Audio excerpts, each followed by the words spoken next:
All right. Good morning, everybody. It is August 15th, 2023, India's Independence Day and my grandmother's birthday. So on the odd shot that you're watching this, Nani G, happy birthday to you. And it is 9:25 a.m. I'm sorry I'm late today. I had a couple things I had to finish up in the morning and I got a little bit late setting this up, but we are here and Fitch is back at it again. If you looked at the banks this morning, if you're in any of the banks, and you guys know I'm in one of those banks called TFC, we're down. We're down, and we're down bad. Regional Banking Fund is down 2% this morning, and the reason we are down is because Fitch is warning it may be forced to downgrade dozens of banks, including JP Morgan Chase. Fitch Ratings cut its assessment of its banking industry health in June, a move that analyst Chris Wolf said went largely unnoticed because it didn't trigger downgrades on banks. And yeah, I definitely didn't notice that. Another one notice downgrade of the industry score from AA- to AA plus would force Fitch to reevaluate things on more than 70 U.S. banks. If it were to move to A plus, then that would recalibrate all of our financial measures, and we would probably translate into negative rating actions. So this is why right now, if you look at all the banking stocks this morning, we are down. They're down pretty significantly. 2-3% on the day is not good for these banks. And we are seeing some red banks. So we're going to get into that today. That seems like it's going to be the story of the day as we get into it. Inbound, SJ, Ty Gordon, Ark, Mariah, Monty, Mr. Emiliosion, Robert. He's saying, wake your ass up. The stock market's open. Good morning from Denver. Good morning, Missy, Joseph, Alicia, Billy, Josh, Paul, Thamer, Max Deuce, Nicholas, Midwest, Technical Trader Wrong, Canham, Canman, Garcia, Nicholas, Zocold, Broccoli Bob, Seymour Duck, Jason, Socrates, Murky, TJ, Practical Investing. Thank you all for being here. Doug, Sasky Rose. All right, we got to get into it. So the banks are down. Obviously, the banks being down is not good for the entire economy because the banks, the economy is kind of propped up on the banks. And if the banks get rated negatively, that's not good. I woke up this morning and I saw TFC below $30 and I was shocked. I got my options even below $29. Right now it's at $29.93. So this just goes to show you how incredibly cheap I was able to get these options. And that's why I have not sold them, because I truly do feel like I kind of hit the bottom on these options going into 2025. So look, if we get back to that level, I'm fine of even buying more or just holding. I don't need to sell out. Because even selling out right now, it's still not at the bottom. But it was really shocking to me that we got back to May prices. May, we were at 26, 27. That's when I got my options. Right now, we're at 29.33 or 29.93. Look, does the Fitch downgrade really matter in the grand scheme of things? No. It obviously does not matter. If we go to KeyBank, this is another regional, we are down 1%, 1.3%. If you go to Zion, we are down 0.83%. Pac West, we are down 1.2%. Let's go to the big guys. JP Morgan, we are down. How much are we down on JPM?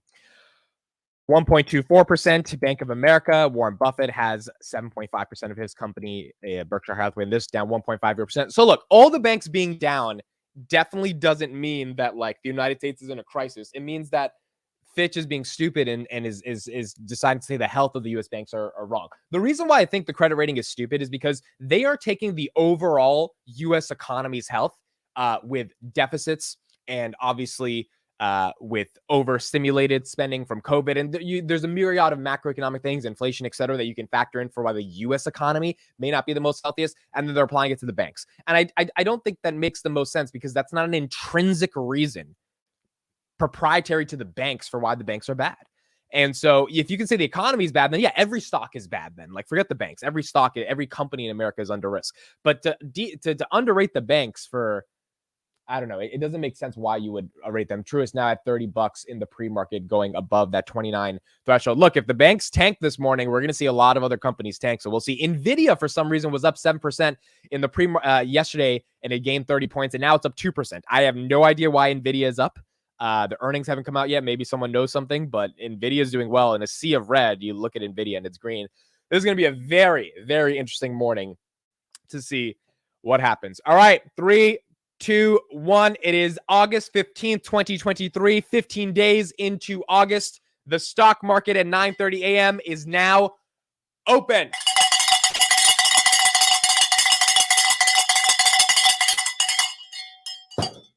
Wake your ass up. Here we go. It's time to see what's going on with the market. Nvidia's getting a ton of upgrades. Yeah, that probably makes sense why Nvidia might be a little pump and dump before earnings. Nvidia 445 up 1.85%. JP Morgan down 1%. PacWest down 2%. Zion down 2.27%. Key Group down 1.72%. TFC down 1.64%. Bank of America 1.44%. Now, what's going to happen with the banks might be the same thing that happened when Moody's downgraded them as well. And what happened was there was a couple hours of red, and then by the end of the day, the dip got bought up because all these people were like, wait a second, these banks pay a dividend. They have no deposit risk. All of their assets are safe. Yes, interest rates are not that great, but the moment the Fed starts cutting, these banks are going to be fine. And you're expecting cuts in 2024. We should be buying up these banks. So it'll be interesting to see if that happens today as well. Palantir at 15.67. What was really interesting? Palantir ended yesterday at $15.82. So again, Palantir is showing phenomenal price action being in this $15 range. I mean, most people expected it at 12 or 13 by now, including myself, given what we saw in earnings and given some of the macro indicators. Holding up at 15 is really good for Palantir. And so if it stays here, we might have actual consolidation at this level. C Limited at $44, down 21%. I believe they had earnings today, and their earnings probably were not that good if they're down 20%. Enphase at 137, recovering from the lows of 131. Robinhood, $10.59. Did you guys know Robinhood has 80% institutional ownership? I didn't know that. I'm sure you guys didn't know that. Robinhood is 80%. Like the stupid little meme casino company has 80% of ownership being institutional. I think 3% is or like 5% is insiders, and like 18% is retail. I was shocked to see that. That only furthered my conviction in the fact that institutions know what they're doing. But it's not just Kathy. Like, a lot of people own this stock. Tesla at 240 up on the day. S&P at 446. Intuit at 502. Apple 178. PayPal 62. The market did not care about the new CEO, Alex Chris. And I guess he's going to have to show results for the market to be excited about it. Coinbase at $82. Epsilon at 560. Bitcoin 29,361. SoFi 854. SoFi consolidating in this 850, 840-ish range. Look, I'm fine with that. I mean, eventually SoFi is going to move higher. It just takes some time. JP Morgan has increased their stake on behalf of their clients to about 86%. So they now own 12 million shares on behalf of the company. So a lot more institutions are piling on into SoFi. Meta at 306, Snowflake 152, DNA, Ginkgo Bioworks, Kathy Wood bought another 600,000 shares yesterday. This comes after a week ago buying 6 million shares of Ginkgo Bioworks. So she's bullish, and she's buying it as if this is her next big Tesla stock. She is owning a lot of the stock. And you could argue the valuation right now is still a bit overvalued, given the market cap is $3.7 billion. I think they did like $80 million in revenue. It's an expensive stock, but it might be the cheapest it can get. Unless the macro sees a turn, then we'll see probably below $1, which we were getting close to a couple months ago. Nvidia at 448, Duolingo 136, Google 131, not giving up its earnings gains. Amazon 141, fighting back from yesterday at 138. That's pretty good on Amazon's part. Celsius 180, SMCI 266 took a nasty fall. As you can see, there's a red candle after earnings, so it is normalizing now in that range. NASDAQ 13,767. That's not bad. We're down just 20 points on the day. We were at 13,600 yesterday, so not too bad. Uber at 44, NIO at $12, Nikola $1.09, Netflix 423, Pinterest 25, Microsoft 323. Microsoft's down from 333 last week. QQQ at 369, down from 371 yesterday. C3 AI at $33. This one was at 44, so this one's fallen quite significantly over the past couple of days. CVS 74, Rubicon 69 cents. This is why you want to be careful with companies like Rubicon. It was at $1.73. I know some people are buying it. It's a penny stock at the end of the day. You got to be careful with that. And Shopify at $55. All right, so we got a red market. We got TFC down 2%, $29.88. Palantir is green in the sea of red. Nvidia is green. We got some tech stocks that are green, but most of the market today is red. We are continuing to be in a red market. Can you take a quick look at LLAP? They had earnings today, $2.6 billion in backlog and trading for less than $200 million market cap. I'll take a look at them after the stream as well, so I can go a little bit more deeper, but let's take a quick look. LLAP. Terran Orbital Corp. Market cap is 200 million. 2 points. Yeah, I definitely got to see what this company does. Seems like it's a space company where it says Orbital. 52-week low. It's close to its 52-week low. Okay, I will put them on the watch list. I'll take a look at them.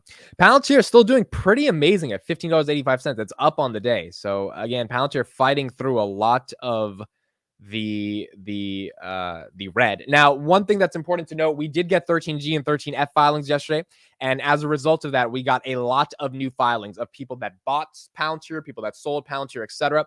One person who sold Palantir that we all may know of is called Stanley Druckenmiller. He has sold the remaining 700,000 shares that he had of Palantir as per June 30th, 2023. Now, look, the reason I think he sold Palantir is because he also sold at the bottom at $7 and $8. So I think he sold like 1 million shares or 2 million shares. Arnie showed us a chart back in December when he sold Palantir. And, he had to sell for whatever reason he had to sell. This is when he probably sold at like $15, $12, maybe $14. So he probably made a little bit of profit. I wouldn't be surprised to see him get back in. He owns a ton of Nvidia, ton of Microsoft, ton of these other companies, a bunch of Meta. I would expect him to get back into Palantir if we see a decline back to like 11, $12. But he has sold. Now, he was one of the earliest investors from a very long time. I don't know if his average was that phenomenal. I mean, I think he got in like 2012 or 13, something around that range. So maybe he made some initial profits. Definitely not like a 10 bagger or anything like that. But he is gone. There are a lot of other companies that did disclose their Palantir stakes, and I'll be publishing those a little bit later on Twitter. But we do have a lot of institutions that either increased their stake or some that sold some of their stakes as well. What was your strike on the TFC price? Remember, it was a spread, so it was a $30 call, $45 call. So I bought the I bought a $30 call and I sold a $45 call on top of it. And so that is why that's why it was a spread. It wasn't really a call. But 30 and 45 would be the strikes. So that's what we got on Palantir. Palantir, you got 700,000 shares. Again, there was a ton of institutions that bought up some Palantir as well. We'll go to Fintel later, and I'll show a bunch of those screenshots. But there were some that initiated the position for the first time. There were some that bought 3,000% more shares than they had before. The problem is all of this is June 30th, and so all of this could be gone by now. All of this could be irrelevant. We actually have no idea, but at least we have some capacity of understanding some of the price action that has moved up and down in the context of Palantir. So that's what we're seeing from that perspective. Now, we also saw Michael Burry disclose his portfolio yesterday, his 13Gs and Buffett. Buffett had nothing special other than the fact that he maintained his stake in Apple. So he's going to get a $200 million dividend check today from Apple, which is just insane. Imagine just getting $200 million just to sit there. And he included some new positions that are primarily rooted in construction of housing, which is very interesting. Maybe the thesis there is that we have a lack of supply in housing, and this kind of points well to inflation. If you take away shelter from inflation data, we're almost at 2% or below, which means we definitely need more supply when it comes to housing to be able to ease up on inflation. And so he may be taking a little bit of a bet that housing is going to increase in the United States. He bet on a bunch of different companies that are doing construction of housing. Michael Burry, as of June 30th, was short S&P 500 and QQQ. He had about 20,000 puts on each of those. So a significant short position. On June 30th, when he disclosed that, the S&P was at 4,300. So we are still up from when he disclosed that position. So technically, he's down on those puts. We never had a moment where we went below 4,300. So if he bought at all from May to June, he is below on that put position. So one would argue, if he believes this is something he wants to hold for a while, we're going to see the S&P at 420, below 430, at least for him to make a profit on those puts. We don't know the expiration on those. They could have been weekly and he could have already sold out of them, or they could have been for the next year. But he was bullish the market, and it kind of made sense. I mean, like, we were getting to some frothy valuations at 460 on the S&P. So we didn't have the best earnings to justify some of those valuations as well. Meta coming down at 305 right now. Nvidia continuing to go up 3% on the day. I mean, I have no idea why Nvidia is moving. It was just at 404 the other day. Remember? On Monday, it was at 404, or last Friday, it was at 404, and it just catapulted up to 451. I feel like someone knows something about what's going on in earnings. Crossroads, good morning. Thoughts on Dutch Bros? So I know Chris talked about this a lot on Finance Junkies. I personally do not have a ton of analysis on this. It is a $5 billion market cap. I have to look at their revenue growth and things of that nature. I personally have never even had Dutch Bros, actually. So I actually really don't know much about this company. I know it's big in Vegas. It's definitely not big in New Jersey at all. I don't see Dutch Bros here anywhere. So this is one I've got to look into a little bit more. But I know a lot of people are telling me that they shop at Dutch Bros, or they have they've had good coffee at Dutch Bros, given it's available in the area. So it's going to be really interesting to kind of see where this takes a turn from here. Let's look at the banks real quick, and then we're going to play a couple of clips. Yeah, banks are still down. JP Morgan's down 1%. Bank of America's down 2%. Zion's down 2%. TFC is down 2.6%. And again, if you're new here right now, if you just tuned in, Fitch is again thinking of acting like a word that starts with a B that rhymes with Fitch, because they are thinking of downgrading multiple banks in the United States because of whatever fears they have around the United States economy. And so that's why the banks are down. That's why the overall market is down today. Amit, did you get the AC fix? Yes, we got the AC fix last night, which is why you don't see my hair blowing majestically. The AC got fixed last night, so no AC for today. All right, let's take a look at this. There's not a lot of upside in markets right now. Let's talk markets right now, because our next guest says equity is likely to keep jogging in place in the near term. I want to talk about what jogging in place really means. Mayor Panettiere, global market strategist at JP Morgan Asset Management. Is that like being on a treadmill and you're just jogging, not going anywhere? What's happening? Do you have the treadmill like this? That makes a huge difference if you're up like 20 or 30%, doesn't it? Perhaps a little bit of an incline when we think about where we are today, because if we consider the market environment, we are after the inflation spikes and the Fed hikes. We are pre-economy souring, profit souring further. So there's not a lot of upside catalyst at this point when we think about profits only better than feared. It's not like a HIIT workout at Barry's boot camp. This is just doing nothing. Or those ellipticals, which move themselves. I watch people do that, and it's like you're doing nothing. The moving stairs, it's priced for above trend growth, and we have seen 4 quarters in a row of above trend or at trend growth, and tracking for a 5th one when we look at the Atlanta Fed's GDP tracker. But if we think about the summertime, having a nice ripe peach, that peach can go from ripe to rotten pretty quickly. And so I do think we want to be cognizant that got a lot of anecdotes, I have to say. Right? That's dangerous. And they're all healthy, too. When you come on the show with anecdotes. Peaches, we haven't got to the carbs yet. No. So, but empty calories. So help us. So are you suggesting that people should be in cash right now? No, because ultimately people who have been in cash and came into the year thinking, I'll take that 5% income any day. I don't want to deal with what's going to happen in the bond or stock market, have experienced a huge opportunity cost in the fact that we've seen a big run up in markets. What I'd simply suggest is when we think about investing, we want to stay invested, but we also want to get back to the basics, because when the macro environment is somewhat inconclusive, as it has been in the last 18 months, when we go from every scenario of every type of landing, we want to think about price and we want to think about fundamentals. And ultimately with earnings, let's look for the areas where you're actually seeing a bit more upside there. And earnings have gone through somewhat of a rolling recession, where you're still seeing areas like energy and materials have some downward revisions, and yet areas like industrials, communication services, consumer discretionary seeing some upward revisions. Now, I'll admit a lot of areas in the US equity market are a bit expensive, so we want to be a bit mindful of price. But it is about that relative valuation and where we can actually see. But what do you think about the overall market, which is to say, you look at the Home Depot news, and I think the market's selling off in part on that, in part on the bank news, in part on the China news. The China overnight. I mean, it just seems like a little bit of an unstable environment. And then you have yields ratcheting higher. Do you think that reflects a positive economic scenario, or is that a challenge for equity valuation? When we think about the rise in yields that we've seen more recently, there is the fundamental story, there's the technical story as well. On the fundamental side, I think it's more about elevated growth. I mean, what we saw was a big pop in yields when that second quarter GDP number came out. And if you track yields, especially the 10-year yield against the Citi Surprise Index for economic releases, that has also continued to rise in tandem. So I think it's really about growth. Yes, there's an inflation break-even story here a little bit, but I think the reality is consumer expectations for inflation have continued to come down and are pretty well anchored when you look at the Fed's data, when you look at the University of Michigan's data. And then on the technical side, the supply piece is an issue there too, when we're seeing it's not just about the T-bills, it's about the 10-year, it's about the 30-year maturities as well. So that has also pushed yields a little bit higher. But I do think that growth is a big piece of this. So if we continue to see above trend growth, which I don't think will be the case for the next 12 months, and probably not even for the next 6 months, then yields can stay high. But I think the reality is, even if we don't see a recession, you're going to start to see those come down a little bit. She has a couple good points there, right? So one of her good points, as I pull up some of these bills, is consumer expectations around inflation going lower contributes to us spending more, right?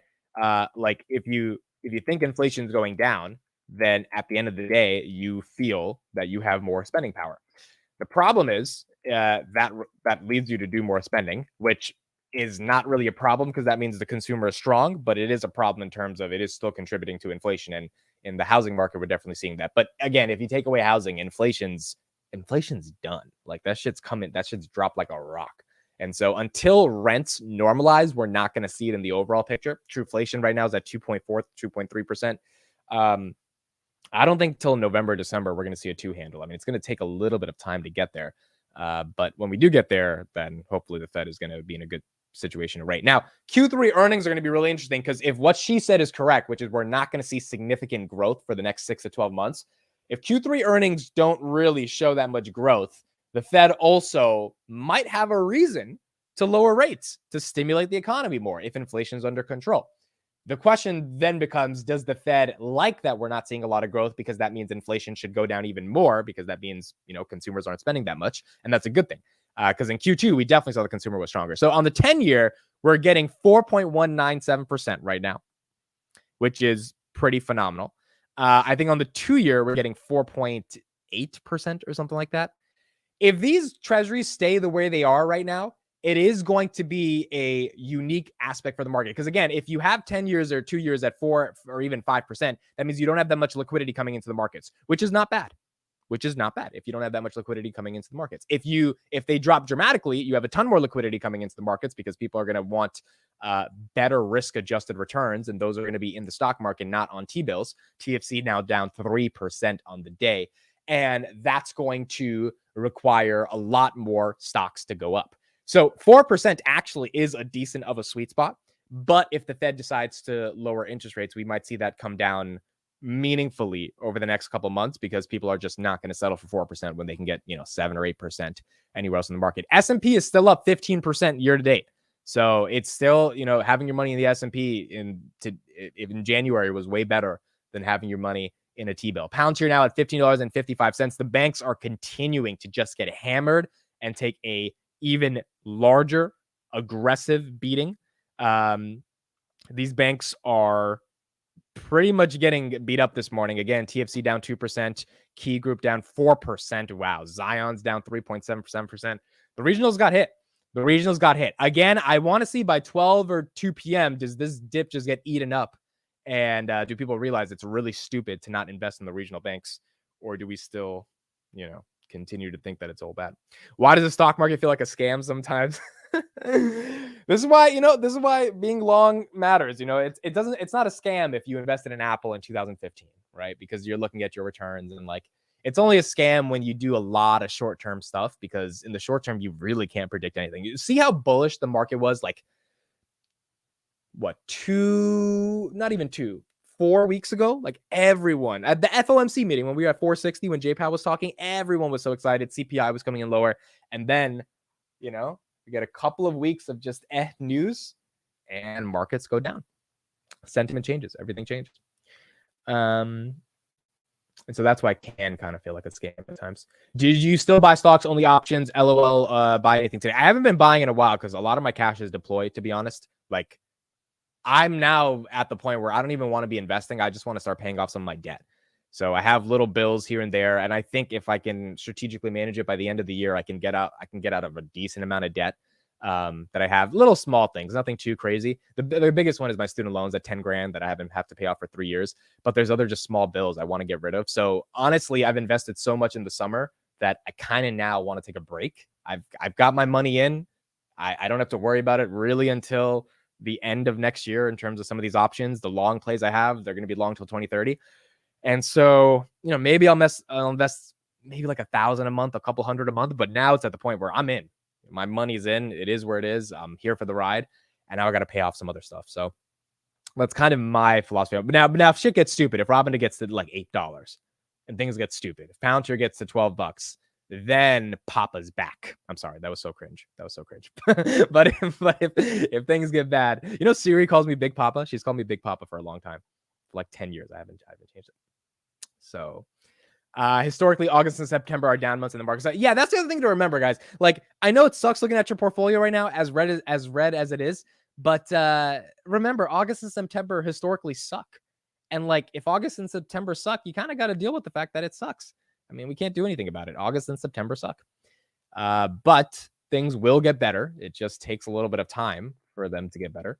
And October, November, as we get into earnings and inflation coming down, the one thing I've also noticed as well, you see all these CNBC clips right now, and I'm guilty of showing you some of these bearish clips because I want to get the bearish perspective as well. And you kind of feel, oh man, shit's going to hell.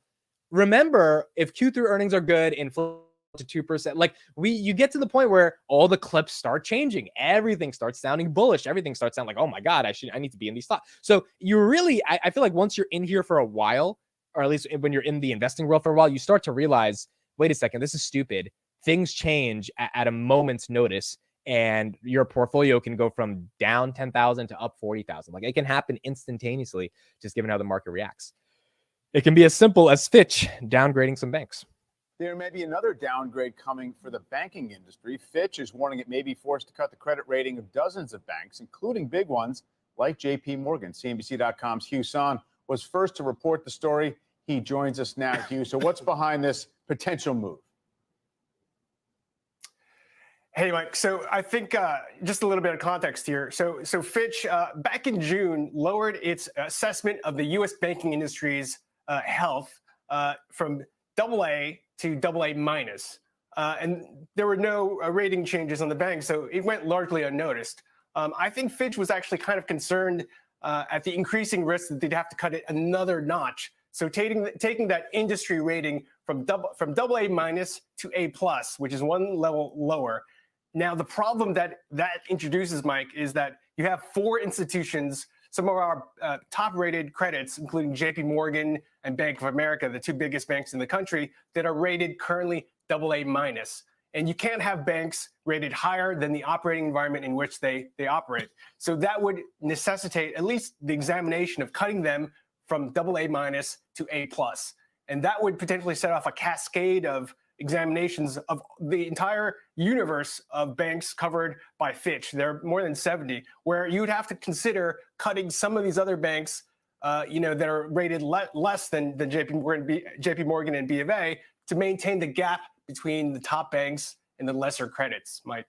I suppose that this is still based on a lot of the issues that we are, have been aware of for months, which is, higher cost of deposits, some deposit flight, taking some unrealized losses on bonds, maybe some deterioration of the economy down the road. I guess the big question for me is, this will matter if it does raise the cost of borrowing for the institutions. Of course, debt and deposits are the raw material for what banks produce, right? So is there any evidence that might be the case? Well, I think, you would have, obviously the markets are a dynamic thing. I mean, Moody's, cut 10 banks last week, and Morgan Stanley analysts basically pointed out they believe that the borrowing costs for the downgraded banks would increase. And there's even a risk that some of the banks could get locked out of debt markets overall. If you increase the cost of debt issuance, what does that do? That basically increases the pressure on their profit margins. And that's one of the big stories of the year. I think it's important to point out 2 things. The reasons, the factors that would potentially push Fitch to do this would be, credit normalization. If commercial credit, obviously we're talking about office loans, if it's worse than they expect, if that normalization is actually worse than they expect, then they would have to look at that. And if the Fed actually has to keep rates higher for longer, then that's something that they would have to look at as a trigger. So that's the biggest thing. If the Fed has to keep interest rates higher, obviously the banks are not going to be good, because when you mark to market, all their loans on their portfolios are down. And so as soon as the Fed cuts rates, I think a lot of these downgrades do not matter, but the Fed has to cut rates for that to happen, which means inflation has to come to that 2%, or at least 2.5, 2.6, whatever the Fed thinks it needs to be. Or again, as I said in a couple minutes ago, earnings has to suck, which means the Fed thinks, oh, we need to cut rates to stimulate the economy. This is Home Depot earnings per share, $4.65 versus $4.45 expected. This was today in the morning.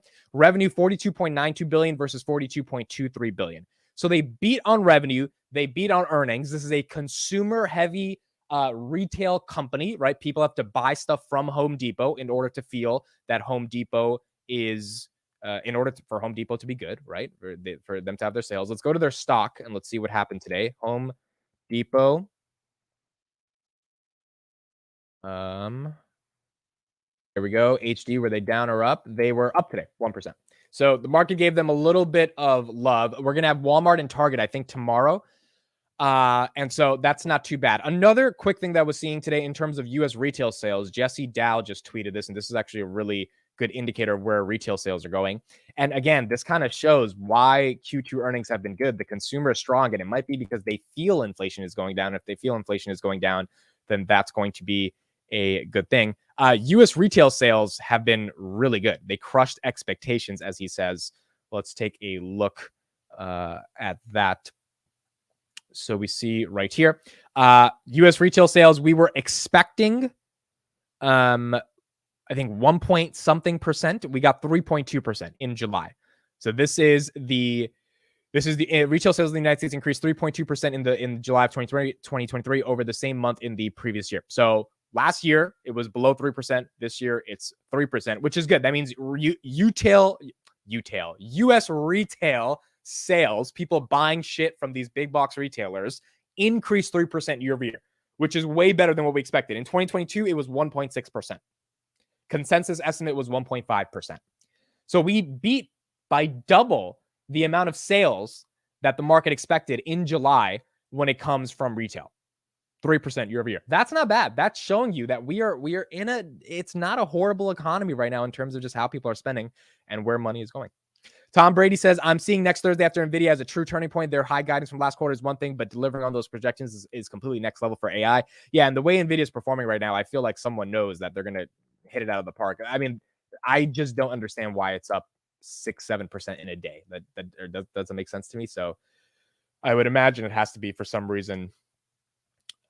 People expect their guidance to be good. Justin says, when considering Palantir earnings, do you think the end of the fiscal year could be a boost? Fiscal year for government ends September. Government usually goes on a spending spree end of the year. This is 100% correct. Not only does the government go on a spending spree towards the end of the year, but also companies, organizations, right? Everyone starts to unload their budgets in Q3, Q4. So you're not supposed to expect anything amazing. Q4, you're actually supposed to expect a little bit of a boost. And so I don't know if Palantir monetizes AIP by Q3, Q4. I think they're probably going to monetize it next year. So it's not going to happen this year. But if they can onboard even more clients, like imagine our pipeline is 600, 700 clients by Q4. I mean, that would be really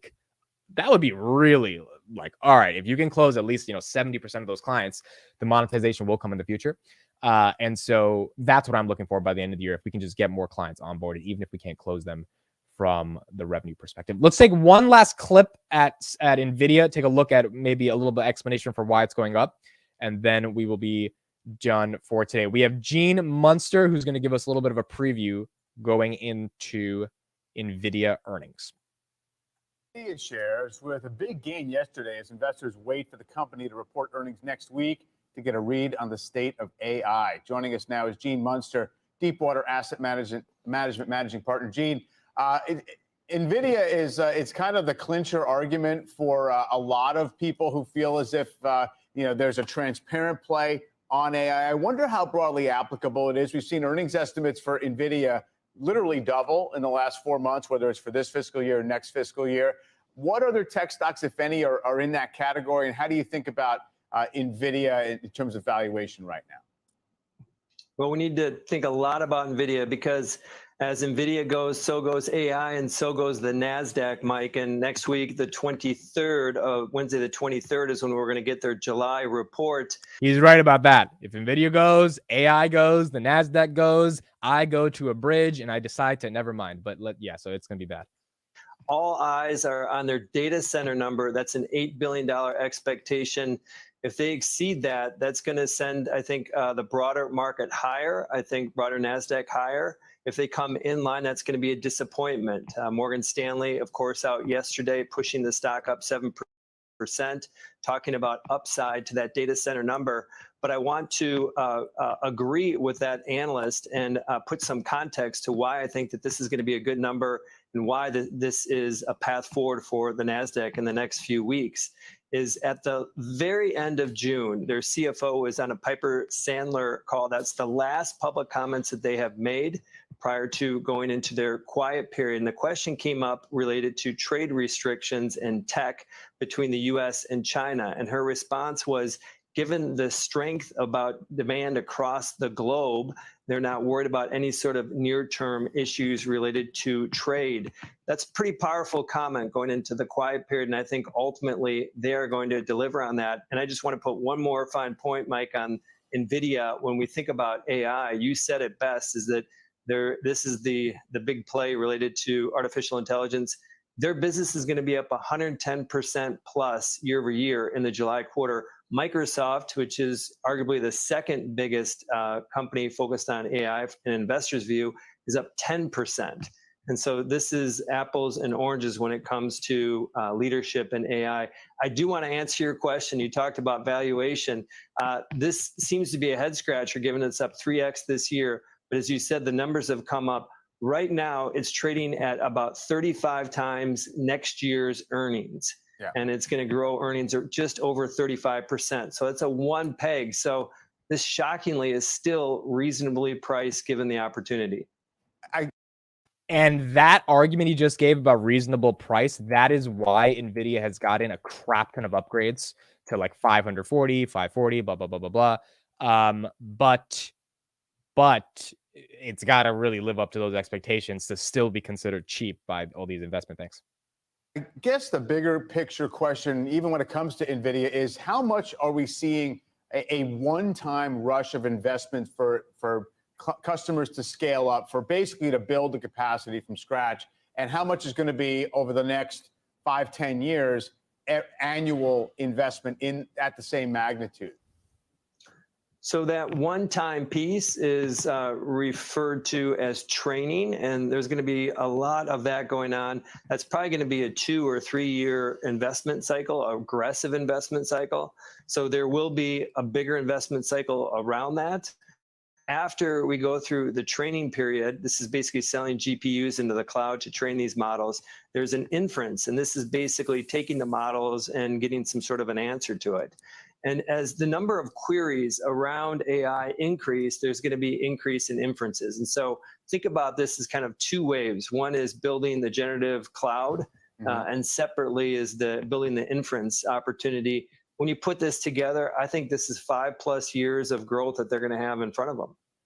And you mentioned Microsoft. It's been pretty conspicuous the way the stock has traded off since the results. Nothing really wrong with the numbers, but Microsoft's like 11, 12% off of its high. What does that tell you, I guess, in terms of broader positioning within the big tech stocks here? I think investors needed a pause. The NASDAQ down 4% since the beginning of August, as you talked about, Microsoft down 10%. I think investors are, when it comes to Microsoft, they've talked a lot about AI over the last few quarters, understandably so, but it just hasn't translated into results. That up 10% is pretty small compared to what we're seeing with some of the other AI companies, and especially Nvidia. And so, yeah. All right, so there you have it, folks. We have got to have a good earnings by Nvidia, or else we're fucked. I mean, that's just it's just that simple. We got to do it. So we got to do it. Final thing for today. Let's do the word of the day. The word of the day is bridge and rope. No, I'm just kidding. You guys are funny in the chat, bro. You guys are funny. Word of the day is eschew. Eschew. It sounds like a chew, like you're sneezing. Avoid and stay away from deliberately. Stay clear of. So you want to eschew. Damn, why can't I say this? I know what this word is. I just can't say it. Hold on. What's the... Eschew. Eschew. Okay, eschew. You want to eschew from the haters in your life and embrace the people that lift you up and give you confidence. That's and we want to eschew from a bad Nvidia earnings. So I used it twice already. Boom. So now you guys have to find a way to use it in your life. We want to eschew from not seeing their data center revenue be at least $8 billion, because if it's not, the word of the day is definitely going to be bridge at that point. So, all right, that's it for me. Thank you, everybody, for being here. A couple videos coming out later today. We'll have finance junkies to talk about the bank decline. Hopefully, we see the dip get bought up. I mean, the regional bank thing is kind of stupid, and the Fitch decline is also dumb, but we'll see how the market reacts to it over the next couple of hours and next couple of days. And yeah, That's pretty much it. I think we have earnings tomorrow for some of these big retailers, but outside of that, nothing too special this week. I think we get FOMC meeting minutes as well on Friday, or maybe a little earlier than that. So we have that to look forward to. But outside of that, that's it. All right. That's it for me. Thank you, everybody, for joining. I appreciate you guys. It means a lot. We will see you tomorrow and a little bit later on Finance Junkies today. Have a great Tuesday. Bye, everybody.